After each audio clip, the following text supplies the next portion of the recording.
In today's video, we're going to be taking a look at the world time functionality on the Casio G-Shock GW-6900 watch. This is module 3179 by Casio.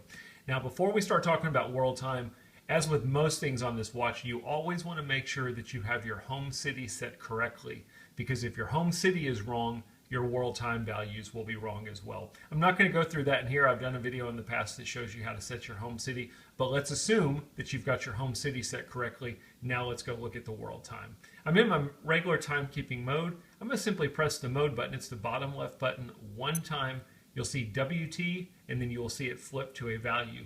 That WT lets us know that we are in the world time mode, and then this value that you're seeing is the world time location that you are currently set to look at. This watch has 48 different city codes, 31 different time zones that you can toggle between. While you're in this mode, you can use either of the two buttons on the right-hand side. The top one is going to move you east, I believe, and the bottom one is going to move you west. If I press it, it'll basically take me to different city codes that I can view the time for, and then again, I could also use the bottom right button as well. The nice thing about this watch, just like other Casio watches, is once you land on a time location, it will remember that time location. So for example, right now I'm on Rome. The time in Rome is 7:20 p.m. I'm going to go ahead and get out of the world time mode, go back to my main time mode. When I go back into world time, it will remember that Rome was the last city code that I was on, and so I don't have to sit there and keep toggling back and forth to it.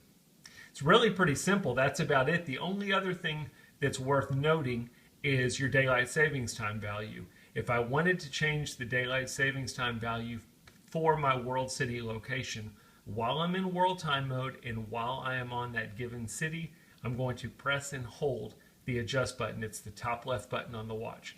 I'll press and hold it. You'll see a DST value just appeared. My time also changed. It went back an hour, or I guess forward an hour, from 7 p.m. to 8 p.m. And now I'm looking at the world time for Rome in daylight savings time as well. I should mention that this DST value is per city code. So if I switch to a different city code, for example Paris, you'll notice it is not in daylight savings time because I haven't turned on daylight savings for Paris. If I go back to Rome though, it remembers that the last time I used Rome, I had it set to daylight savings time, so it keeps that value. Again, once you're done with world time mode, you can simply press the mode button a couple times, get you back to your main timekeeping mode, and that is a quick look at using the world time mode on our GW-6900 watch. I hope the video helps.